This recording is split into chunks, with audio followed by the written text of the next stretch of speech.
Okay, right. Okay, hello, good evening, and welcome to this evening's English Catholic History Association talk. And the talk this evening is on Lady Frances Bard, reputed wife of Prince Rupert. Thank you very much, everybody, for joining us this evening. There is a box, I think it's probably at the bottom of your screen that says chat. And if you have a look at that, you can type questions into that. So I'll just type in welcome.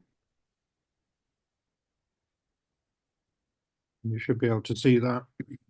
And then if you want to put any questions in to that box or anything else for that matter, please do so. And then we can ask the questions at the end of the talk. So as I say, thank you very much for joining us this evening. Just a bit of news before I introduce our speaker.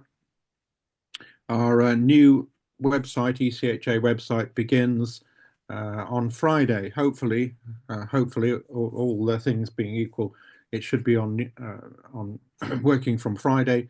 So it'll be the same link as before, but it'll be a completely different website. You'll see it's totally different, and hopefully a lot better experience as well from the old one, which is a bit out of date, really. So if you have a look at that from Friday, and let us know any feedback, because obviously it's important that we get ideas about it, and if there's any glitches or bugs or anything of that sort, please tell us. Membership of the ECHA, for those who join, is currently £15 as of January, runs for the whole year, and that will get you access to the members area of the website, which is where this talk and other talks are going to end up. So our YouTube channel basically will be on the members area of the website, hopefully very soon.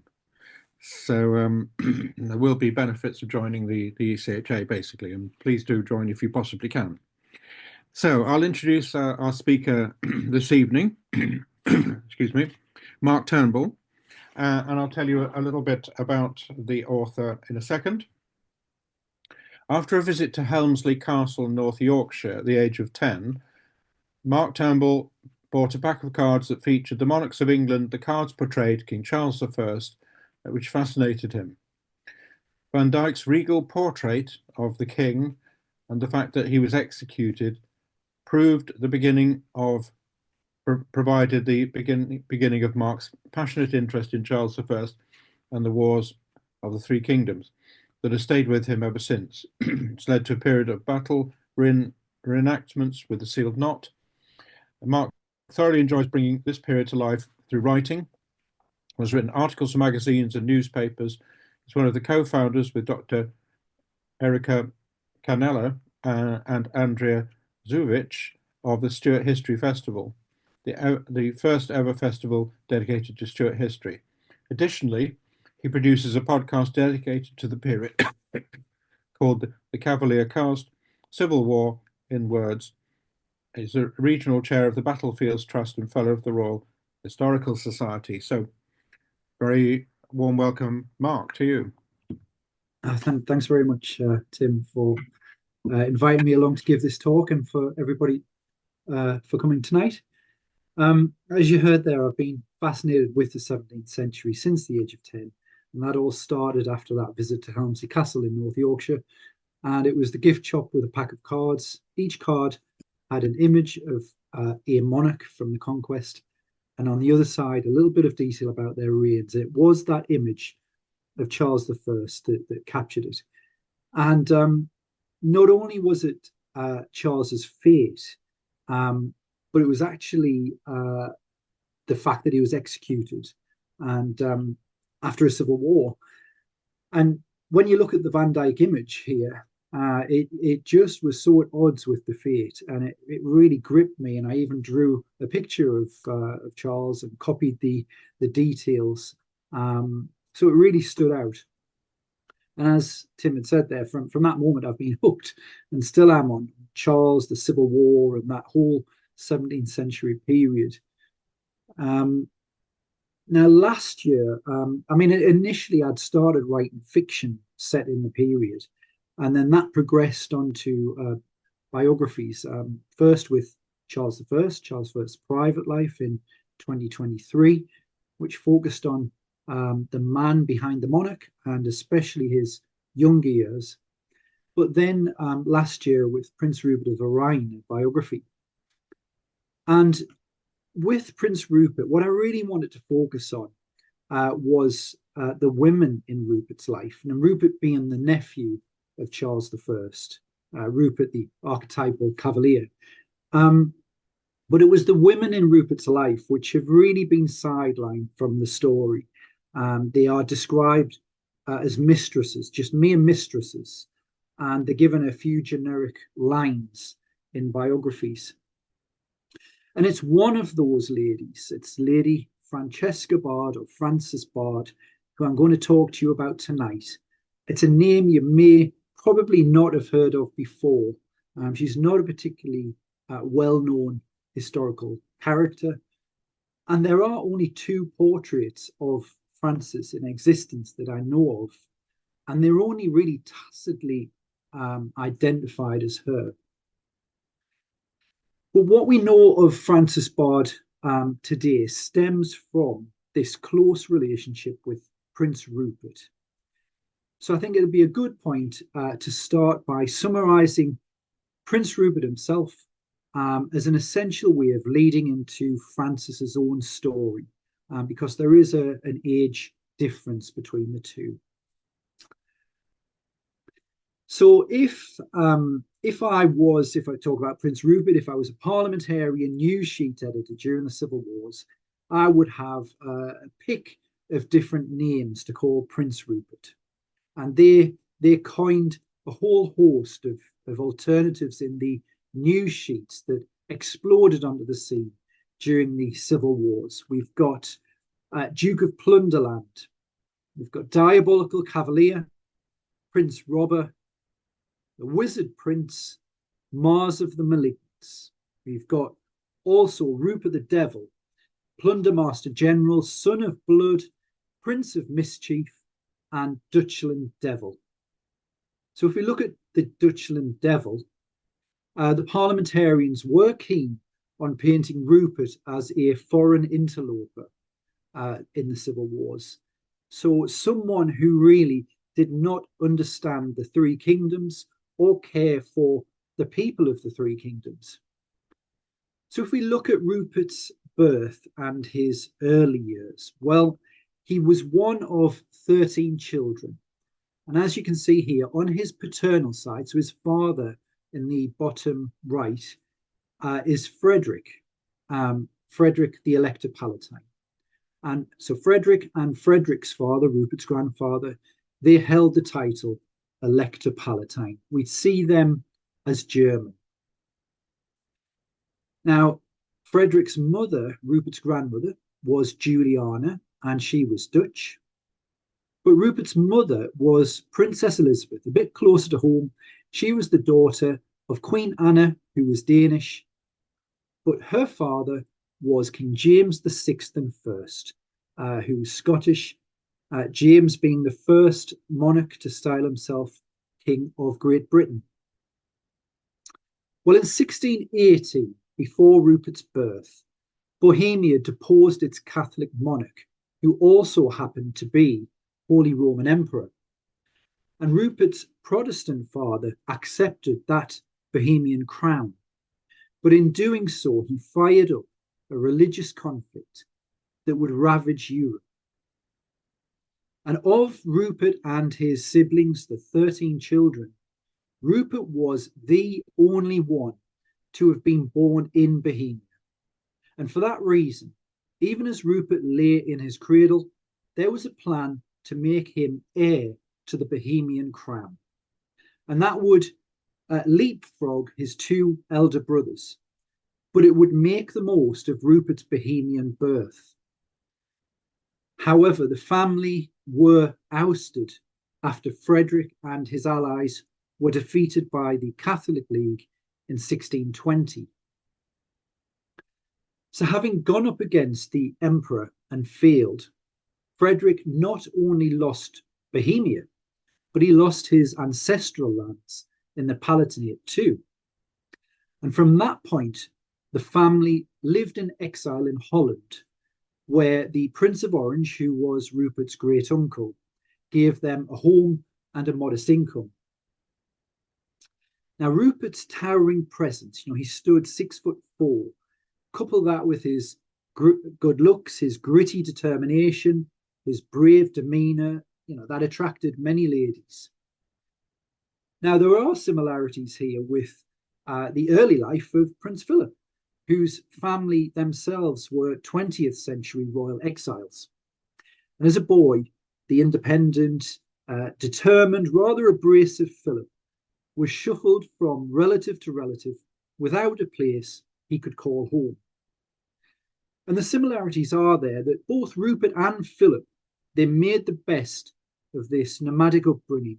They thrived in the military and they ended up settling in Britain. But more still, both characters were driven, they were austere, they had curious minds, and they are remembered as much for their blunt speaking as their dedicated service to their adopted country.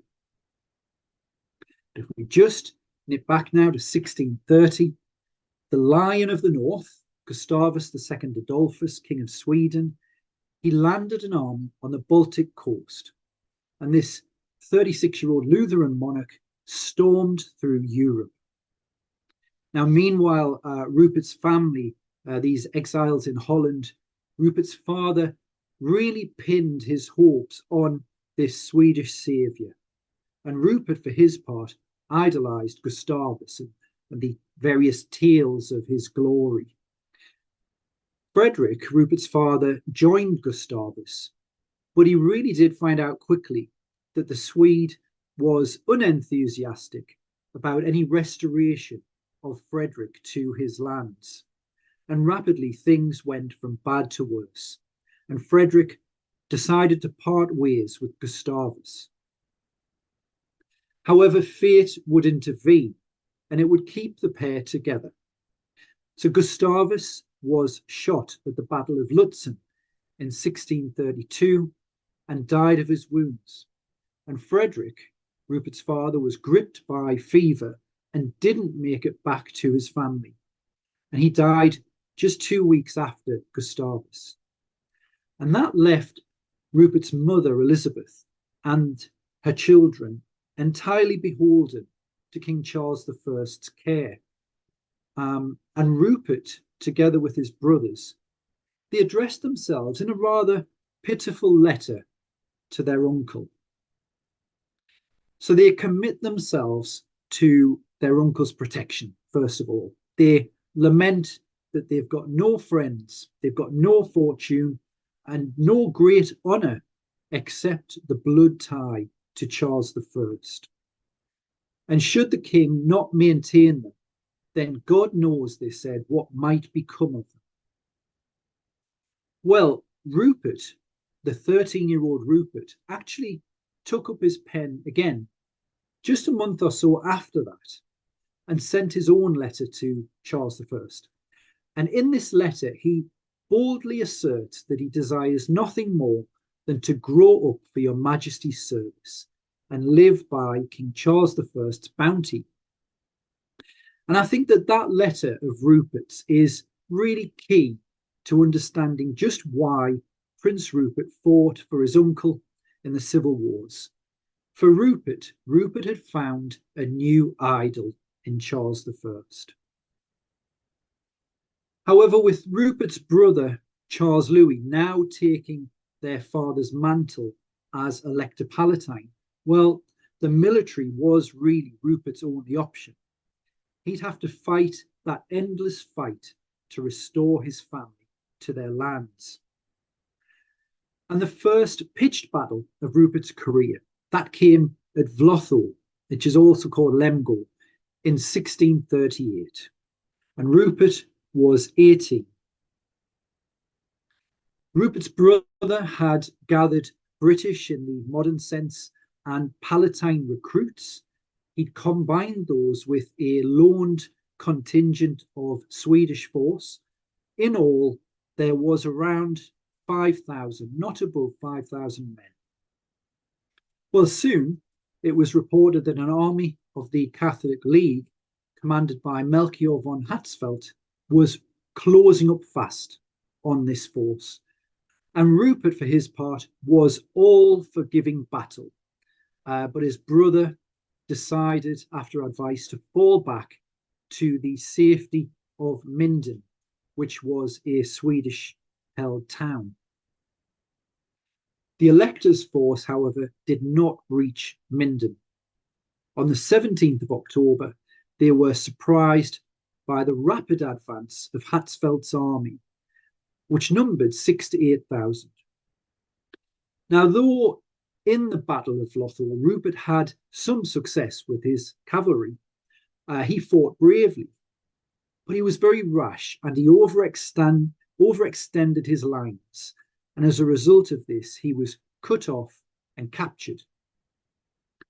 And this led to an imprisonment of nearly 3 years at Linz in Austria.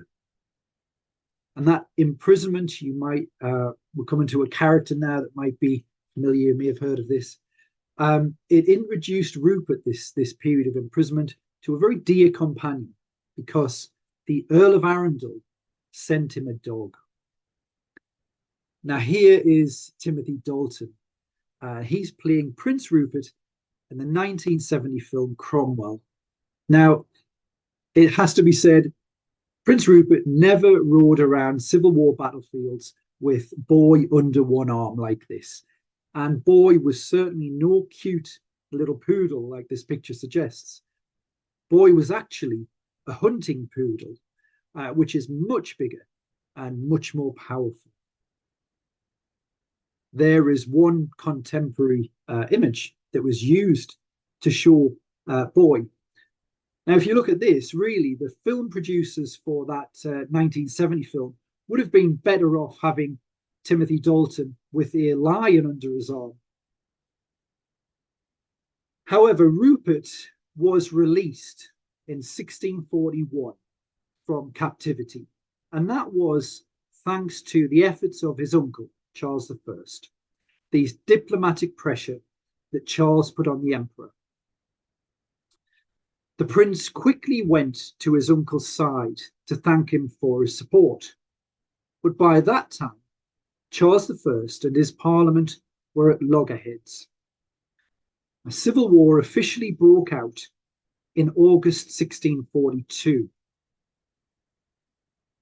Now, Rupert became general of the horse to the Royalist army at the age of 22. And it was during the Civil War that Rupert met a certain Henry Bard, a Royalist officer who was as equally a fire eater as the prince. Now, Henry Bard became one of Rupert's closest officers. And unfortunately, there's no portrait that I can show you of Henry that I'm aware of. However, let's describe his character. Well, Colonel Henry Bard was described by his contemporary Anthony Wood as a compact body of vanity and ambition.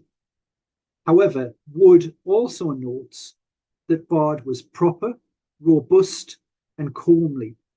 So in other words, he was arrogant and proud, but strong and courageous.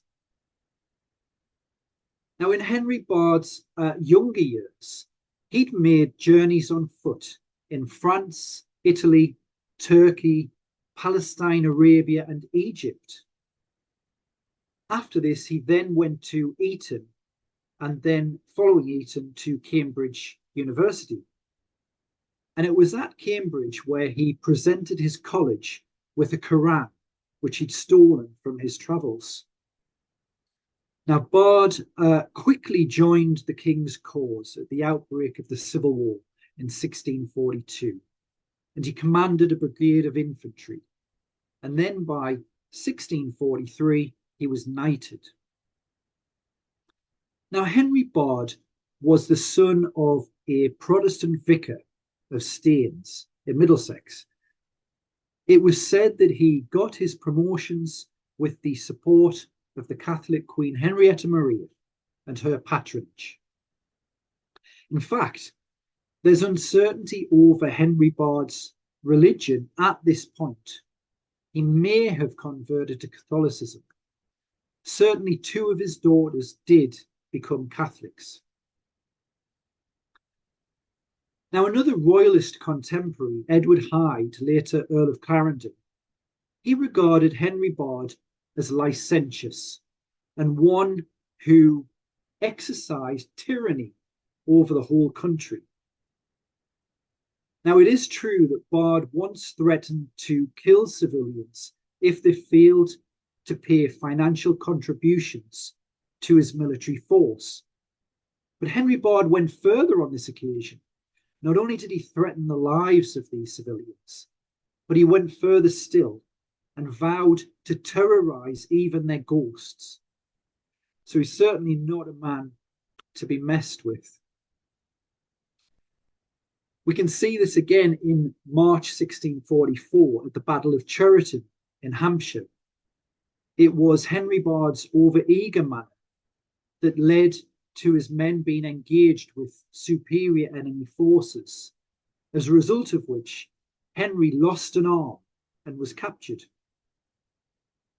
Now, the parliamentarians, they took Henry Bard to London, and he was imprisoned for around 6 months.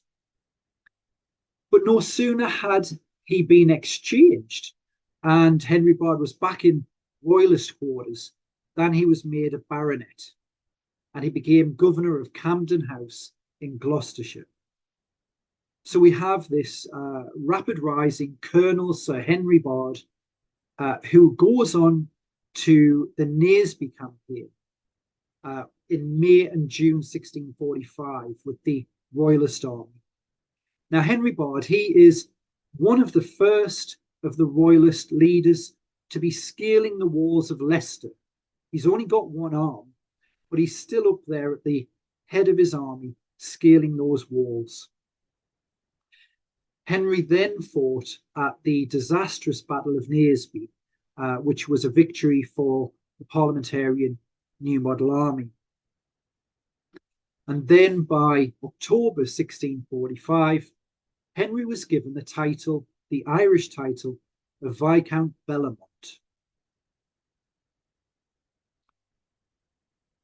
Now, it's thought that not long after this point, his daughter Francesca was born. And certainly historians tend to give the year of birth as 1646. Now, Francis was one of 4 children. There were 3 daughters and 1 son. The boy was called Charles Rupert. His principal godfather, as you can tell, was Prince Charles, the Prince of Wales, who was the future Charles II. When Charles I surrendered to the Scots in 1646 and the English Civil War came to an end, Viscount Bellamont and his family were soon after captured by Parliament. By Charles I's execution in 1649, the Bellamont family had been released, and the young Charles II decided to capitalise on Viscount Bellamont's experience of the world. He sent him on a mission to Persia to collect financial contributions. However, Viscount Bellamont died in a sandstorm near Agra, and this left his family in very dire circumstances. Now, in describing Bellamont's death, the antiquarian Anthony Wood claimed that Bellamont had been a Catholic for the last few years of his life. To get us a little bit closer to Henry Bard, Viscount Bellamont, here is Bellamont's secretary. This is the man who travelled with him to Persia, and this is the man who arranged his burial. Now, if we move to 1660, when Charles II was finally restored to the throne, the Dowager Lady Bellamont, Viscount Bellamont's wife, she petitioned Charles II, and she said without her husband's income, her son, the king's own godson no less, faced being entered into a debtor's prison. Now, it's not particularly clear whether she received any relief, but by 1664, Frances was in a relationship with none other than Prince Rupert of the Rhine, the king's cousin, once her father's patron. So we're unsure exactly how Frances and Rupert met, how their paths crossed. But Frances certainly was a vivacious, strong-minded, and intelligent woman.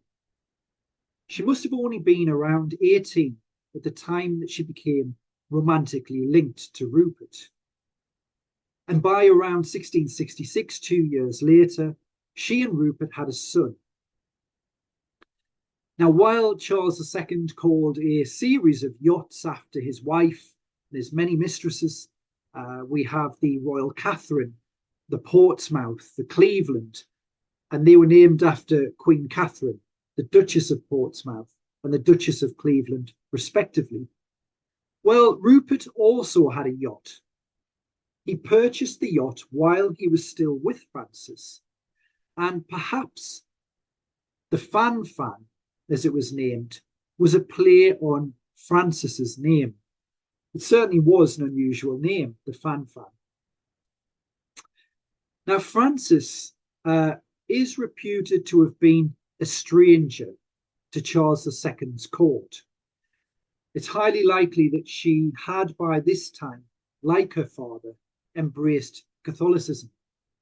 And this difference in religion, it wouldn't have mattered too much, I don't think, to Rupert in personal terms, because the Calvinist Rupert, he wasn't prone to judging people by religion alone.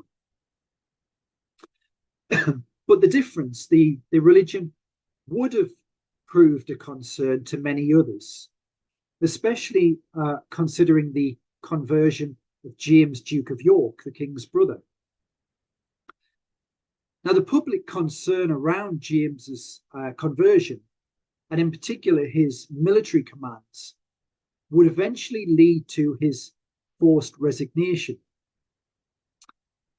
And as it was, there was no question at all about Rupert's committed Protestantism. But his own military roles and his importance in government could have come under scrutiny if his enemies had made something of a Catholic mistress. Now, by far, for Rupert and Frances, it was probably the age difference that was likely the main factor that affected the relationship over time. We've got on the one side the serious-minded, independent 45-year-old prince who doesn't seem to be a particular character who would thrive in a long-term relationship with a 20-year-old, and an equally headstrong 20-year-old at that. Well, after around 4 years together, Rupert and Frances, they parted company. And Rupert's sister, Sophia, referred to her brother as being offended by Frances. Excuse me. But the fact that Rupert fell head over heels in love with an actress called Margaret Hughes in 1668, that is probably the reason for the eventual split with Frances. Now, Frances's religion was a key reason for sure why Rupert made sure that their son remained in his care. In government, Rupert was advocating pro-Protestant policies, such as the marriage of his cousin Mary, who was the daughter of the Duke of York, to the Dutch Prince William of Orange. Rupert was also brokering Protestant alliances and trade treaties. So he wanted his son raised in the Protestant faith. He first of all sent Dudley, their son was called Dudley, often referred to as Dudley Rupert, and Dudley was sent to Eton. But the boy didn't particularly excel He wasn't a very good scholar. And for that reason, Rupert shifted him to the Tower of London, where Rupert's friend, Sir Jonas More, taught Dudley more about the art of war. Now, the Tower of London is somewhere that Rupert could have been in close contact with Dudley, because apart from Sir Jonas, the prince's longtime friend, William Legge, and Valentine Pine, another friend, they were also at the Tower, being Treasurer of the Ordnance and Master Gunner of England, respectively. And in terms of Dudley's character, it was noted that Dudley was not at all like his father. The boy, it was said, was of a genial and even temperament, certainly unlike Rupert. But what is unclear is, where was Frances? Where did she live after she parted company with Rupert? And how often did she see Dudley? It does seem that Frances was very close to her two sisters. Her brother, incidentally, the brother I mentioned, Charles Rupert, he had died by 1668 and seemed to have been killed in action, serving in the Barbados Regiment. So if we have a look at the timeline here, just to show how small a blip on the timeline of these two people, Rupert and Frances, their relationship was. It lasted from around 1664 to 1668. But this relationship really defined the rest of Frances's life. Now, Rupert died in 1682. Frances died in 1708. I've mentioned that history doesn't particularly remember Frances just because she bore Rupert's illegitimate son. It stems greatly from the fact that she consistently maintained that she and Rupert had been married. And it's this sensational claim, a dangerous claim, a highly political claim, that had the power to transform the lives of Frances and Dudley, and even potentially end the life of Dudley if he had been thrust into the succession. Now, Frances had lost her own father when she was around the age of 10. She'd seen her family struggle with money, and it was a constant battle. But her links to Rupert could provide a solution to this hardship and worry. After all, Rupert's brother, who we see here, the elect Palatine, Charles Louis, he only had one male heir who wasn't particularly healthy. But was this claim of marriage true? That's the big question. Well, after Rupert and Frances separated, the first time rumours of marriage arose was in the 1670s. So that was firmly within Rupert's lifetime. And this is evidenced in a letter that Rupert's sister wrote him. And this letter was mentioned in a 1976 biography of Rupert. And the author had the privilege of seeing the letter, but it was in a private collection. And unfortunately, the whereabouts of the letter have been unknown since. But, here's the big but.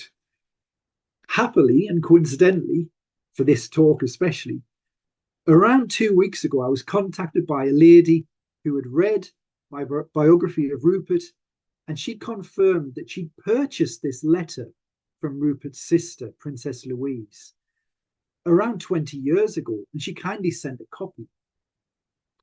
Now, this is great because it's the only evidence that these claims of marriage had surfaced in Rupert's lifetime. And Louise, in this letter, quite key, she puts across her opinion that she knows Frances was more willing to tell lies than Rupert was to marry. Yet Louise does sympathise with Frances, and she writes that she feels Frances wants to make her position look more unfortunate than it really was. So I'm so pleased to actually see the letter, see a copy of this letter, to see exactly what Louise wrote. Now, when Rupert died in 1682, one correspondent of the time, writing about the news, repeated gossip that Rupert had supposedly owned his marriage on his deathbed. Well, so if Rupert died in 1682, if we go to 1685, Charles II died, and James the Seventh and Second inherited the throne of the Three Kingdoms. In 1688, so just 3 years after that, James was deposed. And at that point, we know that Frances left England in disgust. She was an ardent supporter of James. And the Catholic James was then replaced by his eldest daughter, Mary, who we can see there, and her husband, William of Orange. And they became joint monarchs. Now, they didn't have any children. So after their deaths, James's youngest daughter, Anne, from his first marriage, inherited the throne as Queen Anne. Now, as I've mentioned, an ardent supporter of King James the Seventh and Second, Frances was a Jacobite. She advocated James and also his son by his second wife, Mary of Modena, and that's James, who we see there, James Francis Edward, who we know as the young pretender. Now, Frances left England, as I say. She refused to stick around in England after James had been deposed. And where did she go? She went to Hanover. And she joined Rupert's sister, no less, Sophia, the Electress of Hanover.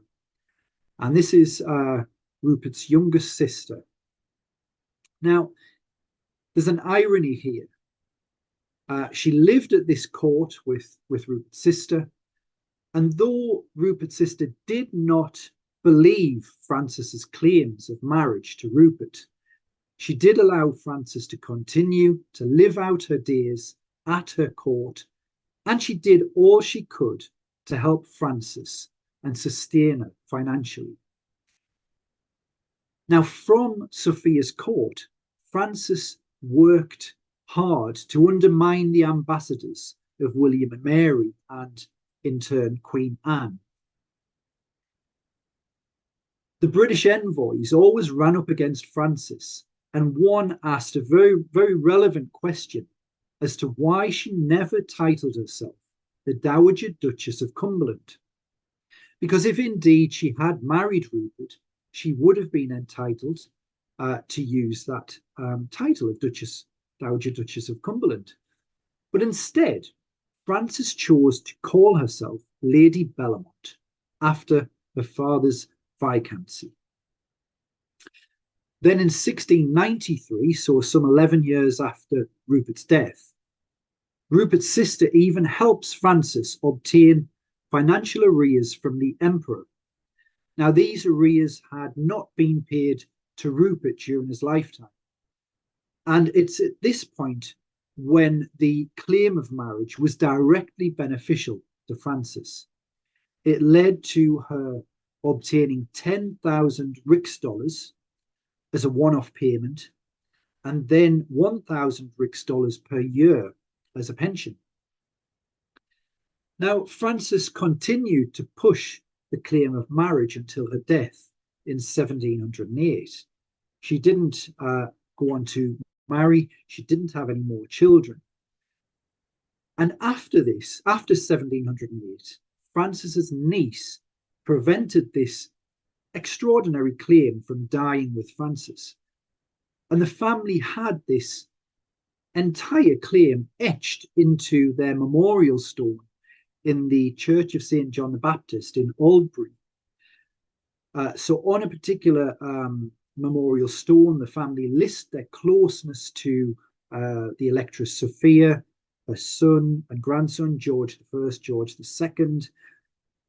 But crucially, they go on to list on that stone, they refer to Frances as Princess Rupert, which is just an amazing reference. Now, here's the stone itself.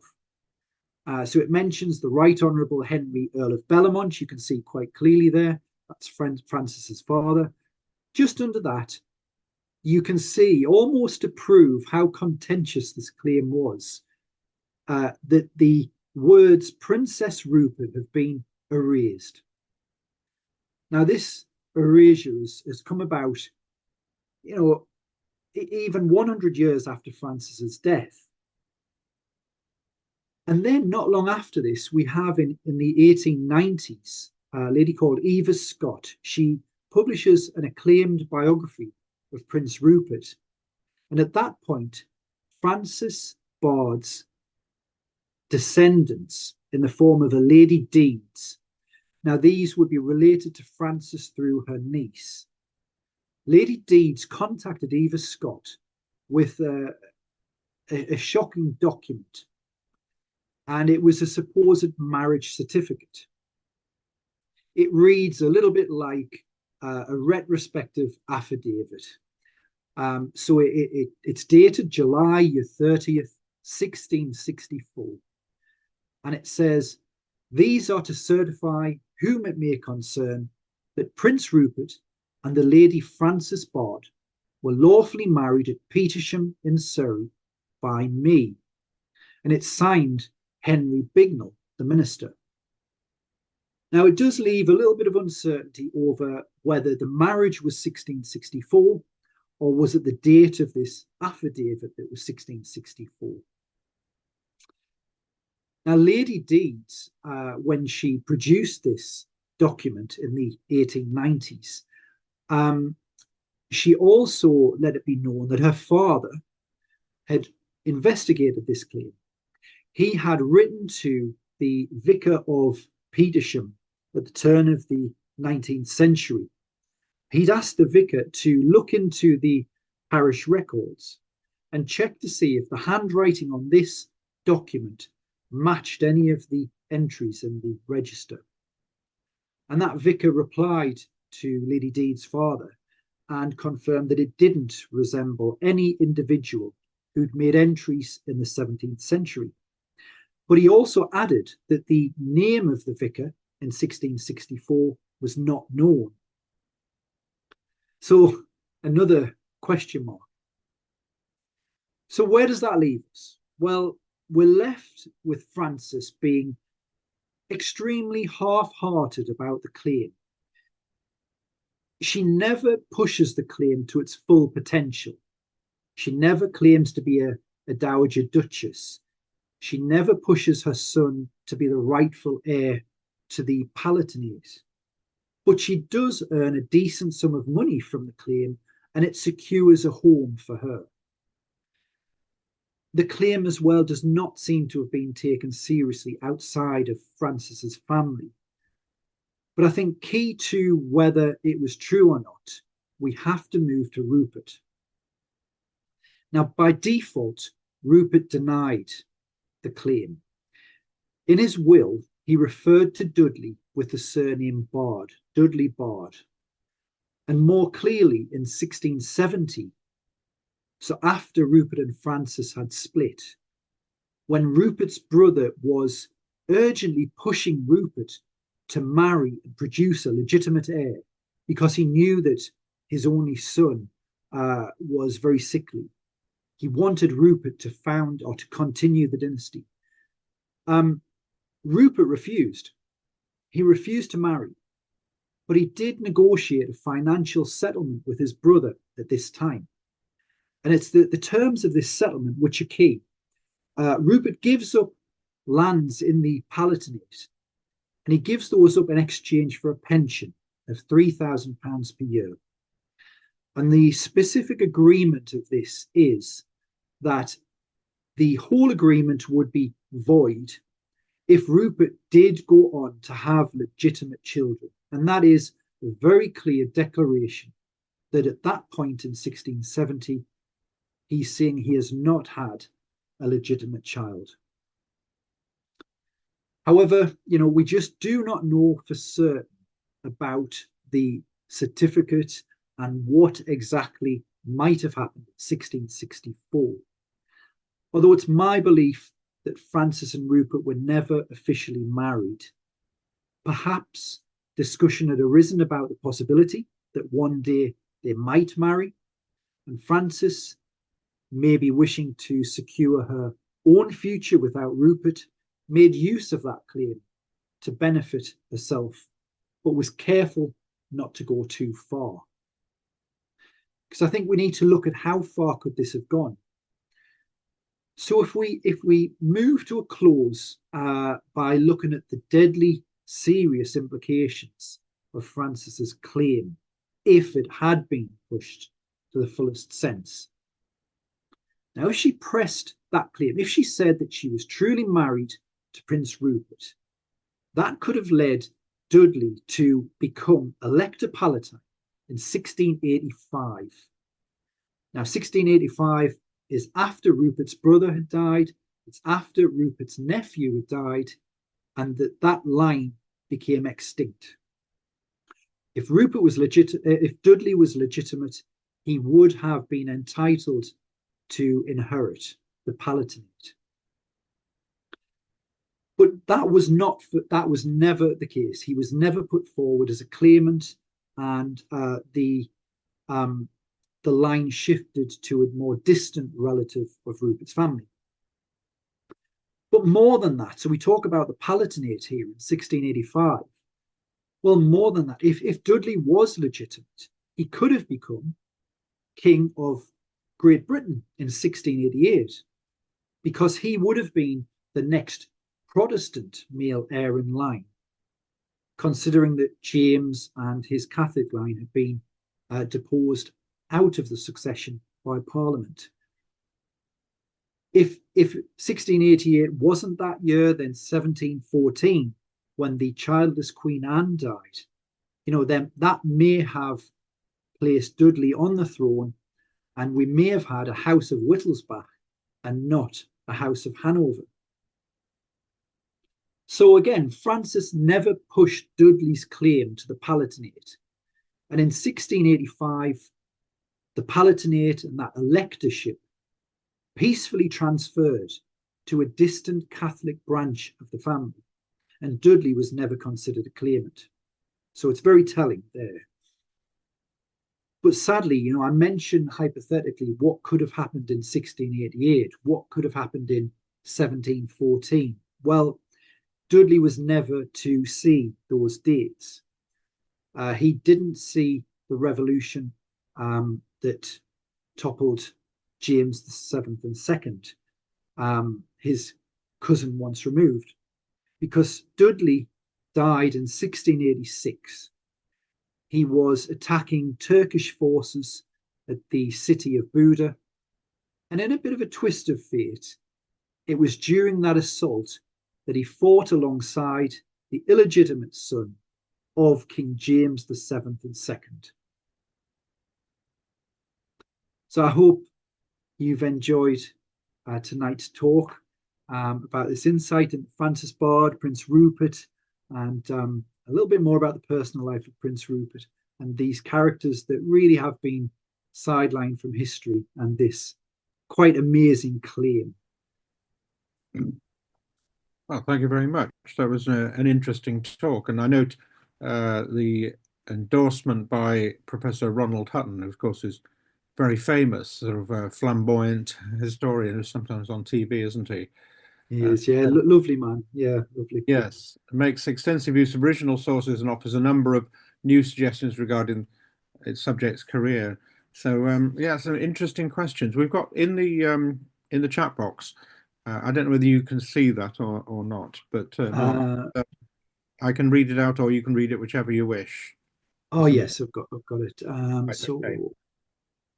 How many of the 13 siblings survived to adulthood? Well, there was. Trying to think now. So let's go through from the start. So we've got Charles Louis, who was unfortunately the first child. If I just briefly go through it, the first child drowned as a teenager, which left Charles Louis in line as elector. So Charles Louis survived adulthood. Then there was Rupert. There was Elizabeth, Morris. Who else have we got? I think after that we've just got Louise, Sophia. So I think, oh, and then Henriette. So I think there was only around 7 that survived to adulthood. None of them actually died extremely young. Extremely young. I'm not. There was no stillbirths or anything like that. But the rest were not adulthood. Where's Rupert buried? He is in Westminster Abbey, but unfortunately there's almost no marking. So it's in the same area as Mary Queen of Scots.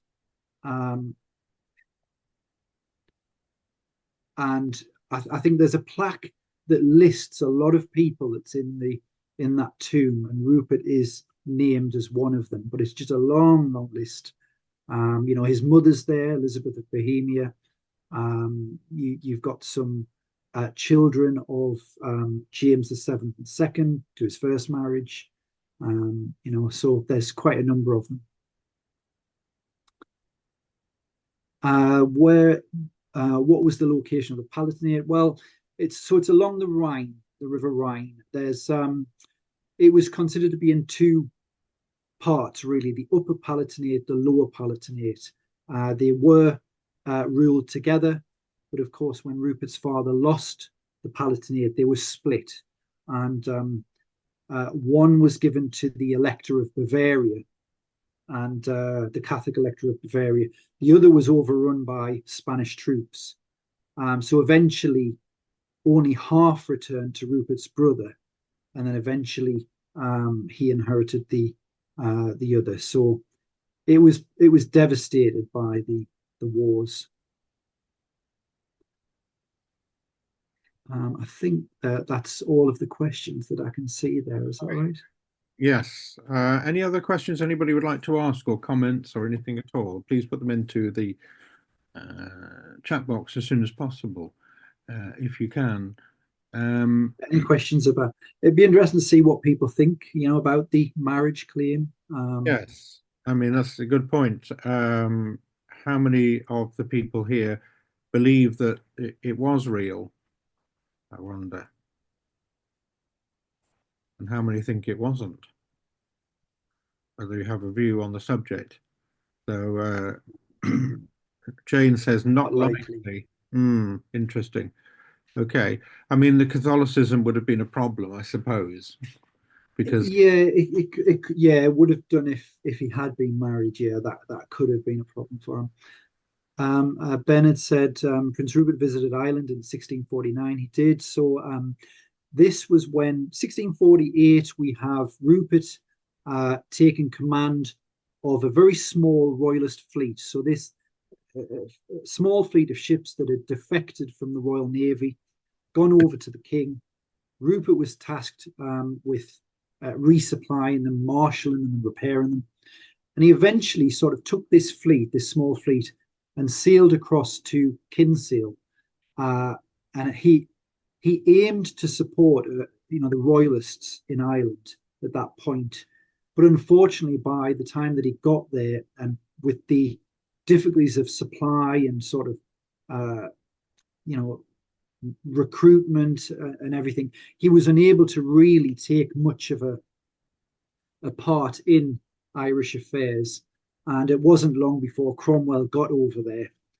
And after that, this is the thing, that from Kinsale and from Ireland, this is where Rupert goes on this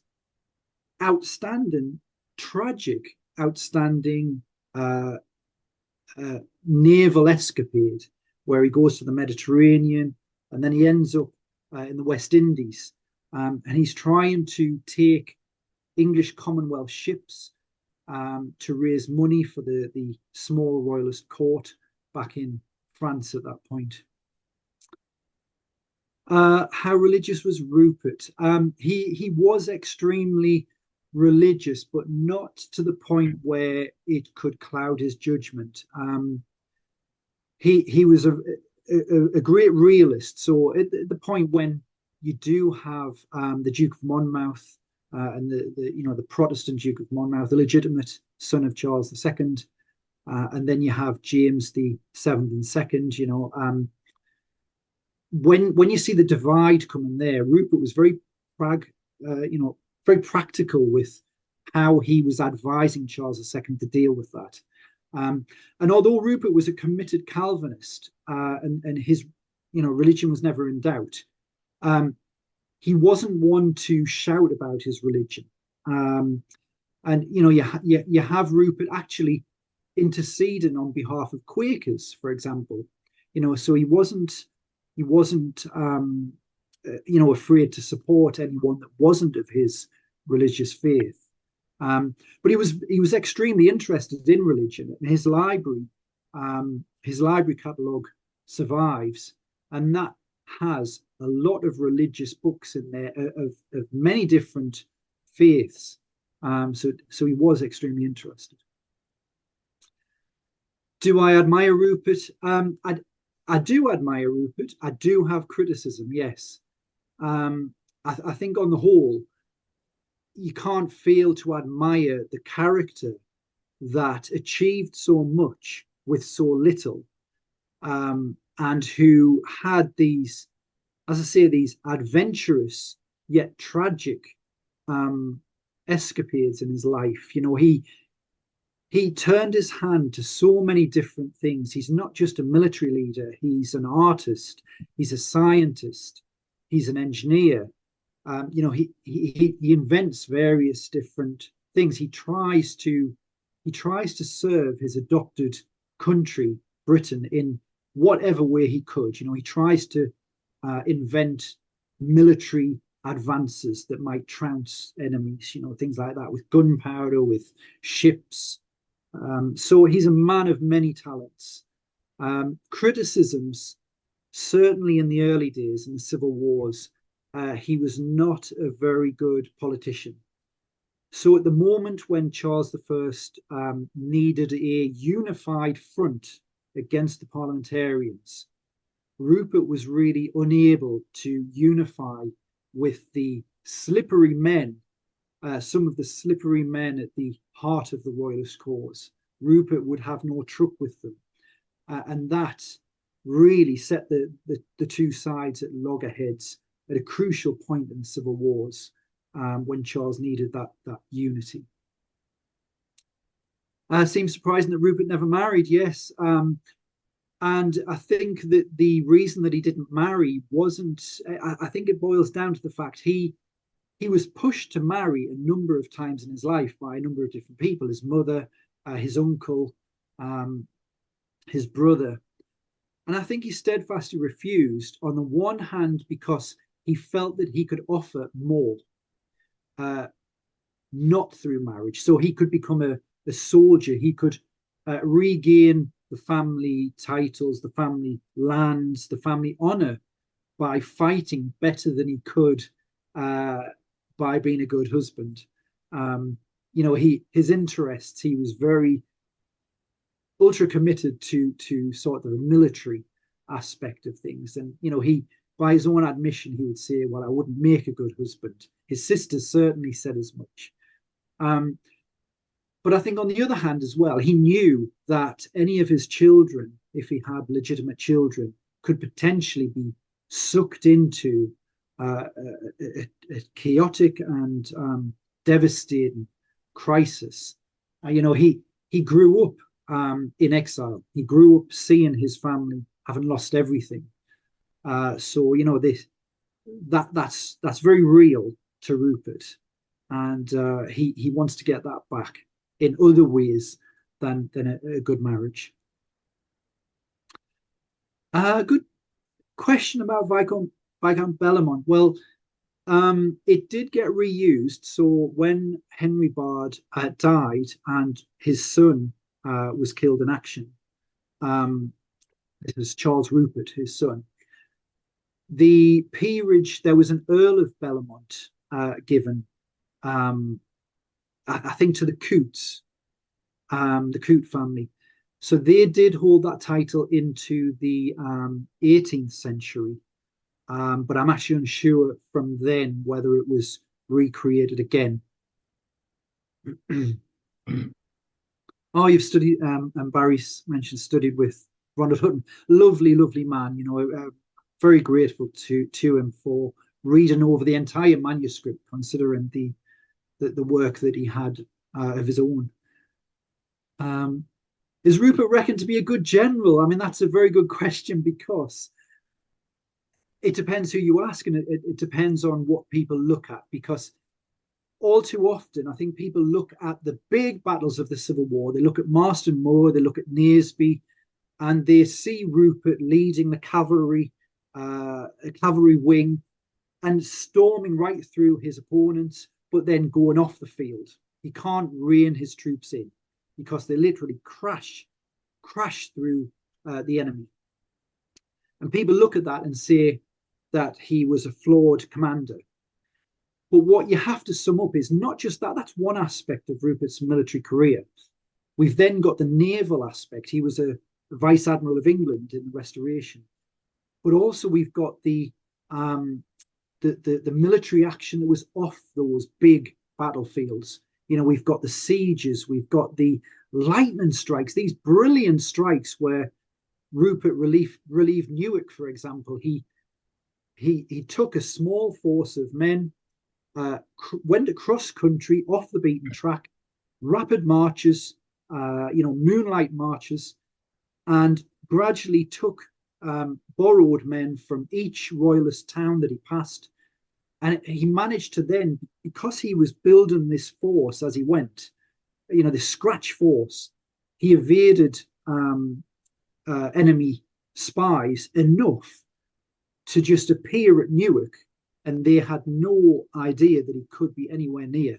So he really took the royalist cause to a point of potential victory by 1643, but by no fault of his, that wasn't taken up. So I think when you look at as a whole, he was a very good general.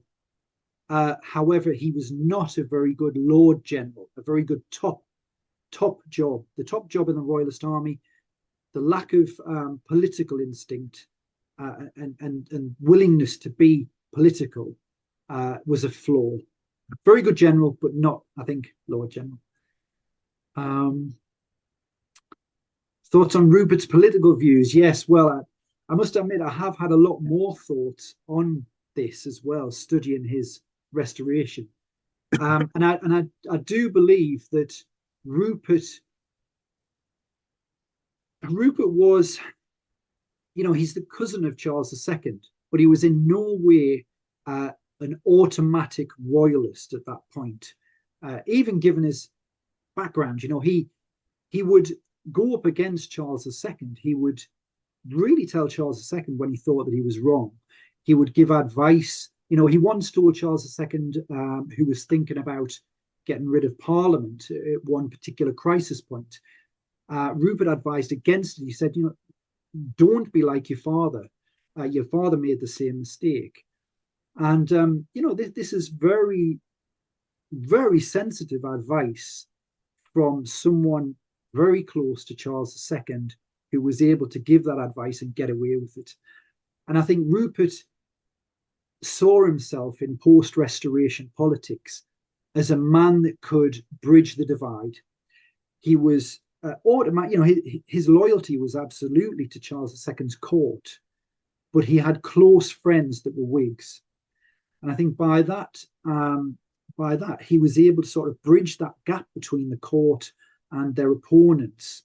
And I think he saw the value in that, because if he wasn't there, those opponents could have sort of broken away and really gone against Charles II quite even more vocally than they did.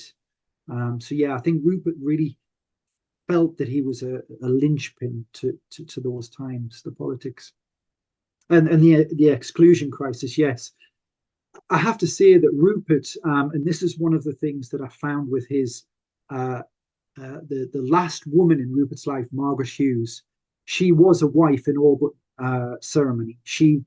He stayed with her from 1668 till his death.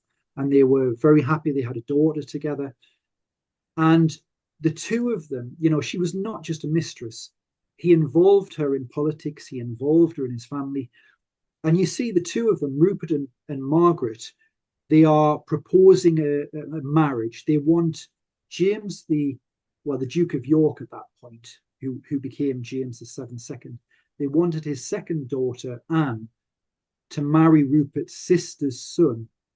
So, we have there Queen Anne, the future Queen Anne, and the future George I. Rupert wanted to unite them, I think, to sort of create, I put it that he wanted to create a Protestant super heir by almost uniting Charles I's branch with his sister, with his mother's branch. That would have united the two Protestant strands. So yeah, I think he really did a lot to try and calm things down during those moments. And that's the last question. That's fantastic questions there. Thanks. Hey, it's great. Yeah, well, thank you very much for the questions, everybody. And thank you, Mark, for a fascinating talk. I've learned some new things anyway this evening. I'm Thank sure you. others have too. So, on behalf of all the people who are here, I thank you very much. Oh, we got another last question. I think it says, has Rupert any descendants? Yes, yes. So this is a good one because he's the most famous descendants he's got are the Bromleys. It's a family. They are baronets, and they even to this day they call themselves Rupert or Charles. So you have Sir Rupert Bromley, Sir Charles Bromley. So they are his most well-known descendants, and they come from his daughter, who was called Ruperta. Her granddaughter, uh, you know, goes through to the Bromley family today. So they do have descendants. That's interesting. Yes, yeah. There seemed to have been an awful lot of um, illegitimate children and mistresses going on at that period of time. Really, it seemed to be extremely fashionable, didn't it? Yes, yeah. I mean, Rupert was notoriously sort of secretive about his personal life. He didn't sort of flaunt his Mm, personal life in a way that Charles II did. Um, but yeah, when you dig down and you go into the archives, there's another lady from the Civil War. I found that Rupert was linked to this other lady from the Civil War, and there was rumours of an illegitimate child from mm, there, which is another fascinating story. She ends up trying to rejoin her husband, mm. and is besieged in one of his houses by the staff, her husband's staff. Right. Yeah, it's Mm. I wouldn't put it past some of them to conduct a sort of marriage under a false name or something of that sort. I mean, I dare say that probably went on as well, but yeah, yeah, make it legitimate. But it might sort of you know satisfy somebody that it's a sort of marriage, even if it's a false name, which might explain why there wouldn't be records then. But that's purely supposition anyway. So I don't have any evidence for that. Brilliant. Well, well, thank you very much, Mark. So, no, thanks so much again for asking me along tonight. It's been great to talk about them. excellent. And our yes, and Ben has said a great talk. Thank you as well. Our next talk is on Monday, the 2nd of March, and it's Dr. Jade Scott talking about Lady Anne Percy. Of course, the Percy family are a very well-known family, aren't they? But yeah, that should be an interesting thing. She's a well-known historian, Jade Scott, so it should make an interesting talk. So do join us for that one if you possibly can. So just to remind you, then, new website on Friday if you have a look at that and see what you think of that. And you should be able to book the next talk in exactly the same way. Send for a Zoom link, etc., etc. So it should work perfectly.